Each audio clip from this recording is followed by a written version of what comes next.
तो इस कहानी की शुरुआत में हमें एक लड़के को दिखाया जाता है जो कि काफ़ी इंजर्ड था। उसके सामने एक ओल्ड मैन होता है जो कि उस लड़के से कह रहा था तुम इस काबिल नहीं कि तुम हमारे एम्पर को मार सको।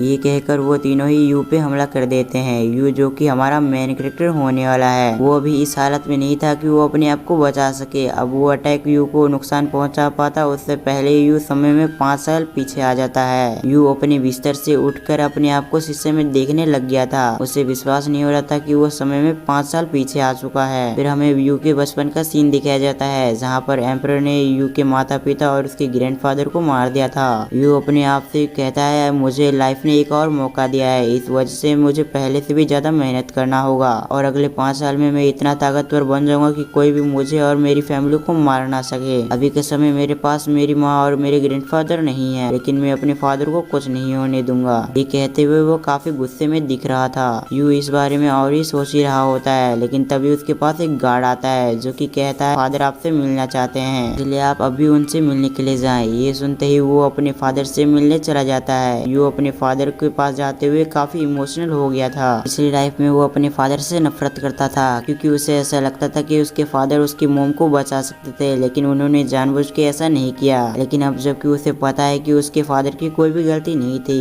ये सब एम्पर का किया धरा था। अपने बेटे को इमोशनल होता देख यू के फादर कहते हैं हम पिछले 1 महीने से नहीं मिले हैं और जबकि मैं वापस आया हूँ तो मैं तुम्हारे लिए कुछ लेकर आया हूँ। ये कहने के बाद वो अपने स्पेस मैजिक से वहाँ पर एक पोर्टल बनाकर उसके अंदर से एक बॉक्स को निकालते हैं। यू के फादर यू को इस बॉक्स को खोलने के लिए कहते हैं। यू जब उस बॉक्स को खोलता है तो उसके अंदर से काफी पावरफुल एनर्जी निकल रही थी। इसके फादर यू से कहते हैं ये तुम्हारे लिए जो कि तुम्हारे कल्टीवेशन के रास्ते पे काम आएंगी, इसे लेकर तुम पहले से भी ज्यादा मेहनत करना। दूसरी तरफ यू अपने फादर की बात सुनकर काफी खुश दिख रहा था। यू देखता है उस बॉक्स के अंदर 2 पिल और एक स्किल बुक मौजूद है। स्किल का नाम 9 सन बताया गया है। यू समझ जाता है कि ये तो स्किल बुक वही है जो कि इसे पिछली लाइफ में मिला था लेकिन यू ने इस बुक्स पे ज्यादा ध्यान नहीं दिया होता है। लेकिन इस बार मैं कोई भी गलती नहीं करूंगा। दूसरी तरफ यू के फादर कहते हैं तुम्हें ज्यादा हैरान होने की जरूरत नहीं है, इन पिल को मैंने अपने लिए रखा हुआ था लेकिन अब जबकि मैं इतने ओल्ड हो चुका हूँ इसलिए मैं इसे तुम्हें देना चाहता था और आज मैंने तुम्हें दे भी दिया। इन पिल को तुम उसी समय रिफाइन करना जब तुम्हारा लेवल 3 सन रियलम होना चाहिए क्योंकि इसके अंदर काफी ज्यादा स्पिरिचुअल एनर्जी मौजूद है।